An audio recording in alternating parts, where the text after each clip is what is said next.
Hi hello నమస్తే అండి. Welcome back to my YouTube channel Srilatha's world. Triple A వారు ముగ్గులు పోటీలు పెట్టారని చెప్పాను కదండి. ఆ ముగ్గుల పోటీల్లో నేను వేసిన 2 ముగ్గులు కూడా నా ప్రీవియస్ వీడియోస్లో పోస్ట్ చేయడం జరిగిందండి. మరి ఇప్పుడు ఈ వీడియో ఏంటనుకుంటున్నారా? ఇది మా ఫ్రెండ్దండి. ఎందుకు నా నా ఛానల్లో పోస్ట్ చేశాను అని అంటే, మేమిద్దరం కూడా ట్రిపుల్ ఏ కాంపిటీషన్లో పార్టిసిపేషన్ కోసం చాలా శ్రమపడి వేసామండి. 6 to 8, 10 అవర్స్ కూడా పట్టింది ఈ ముగ్గు వేయడానికి మాకు. ప్లాన్ చేసుకొని కలర్ కాంబినేషన్స్ అన్నీ రెడీ చేసుకున్నప్పటికీ కూడా ఆ తర్వాత యూట్యూబ్లో చూస్తే చాలా రకాల ముగ్గులు మాలాగే కష్టపడి వేసిన చాలా రకాల ముగ్గులు చూసిన తర్వాత మేము కూడా యూట్యూబ్లో సెండ్ చేద్దామని అనుకున్నాము. నేను ఈ విషయాన్ని మేము ప్రీవియస్ వీడియోలో కూడా చెప్పాను. అలాగే మా ఫ్రెండ్ కూడా అలాగే తన ముగ్గురు కూడా మీ అందరికీ ఒక ఛానల్ ద్వారా చూపించాలని అనుకుంది. అందుకని నా ఛానల్ని వేదికగా చేసుకొని తన ముగ్గురు కూడా ప్రదర్శించాలని అనుకున్నాము.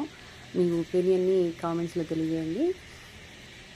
ఇందుకు ట్రిపుల్ ఏ అంటే చెప్పలేదు కదండి. ఆంధ్ర అమెరికన్ అసోసియేషన్, ఇది వరల్డ్ వైడ్ కాంపిటీషన్ అండి. ఏ దేశం నుంచి అయినా కూడా పార్టిసిపేట్ చేయొచ్చు.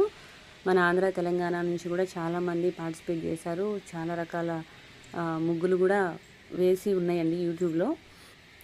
ఈ ఆంధ్ర అమెరికన్ అసోసియేషన్ వాళ్ళని నిజంగా అప్రిషియేట్ చేయాలండి. ఎందుకంటే అమెరికాలో ఉండి కూడా మన తెలుగు వాళ్ళని ఎంకరేజ్ చేయాలి, మన సంస్కృతి సాంప్రదాయాలను కాపాడాలి అనే ఉద్దేశంతోనే వీళ్ళు ఈ కాంపిటీషన్స్ అన్ని నిర్వహిస్తున్నారండి. వీటితో పాటు రీల్స్ కాంపిటీషన్స్, ఇంకా మిగతా చాలా కేటగిరీస్లో కాంపిటీషన్స్ నడుస్తున్నాయండి.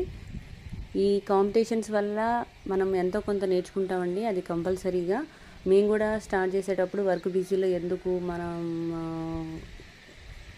ఎందుకు అనుకున్నాం కానండి. తర్వాత స్టార్ట్ చేసిన తర్వాత ఫెస్టివల్ థీమ్ గురించి కానీ మిగతావి ఏం జరుగుతాయని ఈ ముగ్గు వేయడానికి కూడా ఆలోచించి చాలా విషయాలు నేర్చుకున్నామండి మేము కూడా. అయినా కాంపిటీషన్స్ ఎప్పుడు మొదలుపెట్టేటప్పుడు ఉత్సాహంగాను, అయిపోయిన తర్వాత కష్టంగాను ఉంటాయండి. కానీ మనకి ఎంతో కొంత నాలెడ్జ్ను మాత్రం ఇస్తాయి. మీకు కూడా ఈ వీడియో నచ్చినట్లయితే like, share, subscribe my channel Srilatha's world అండి. Thank you.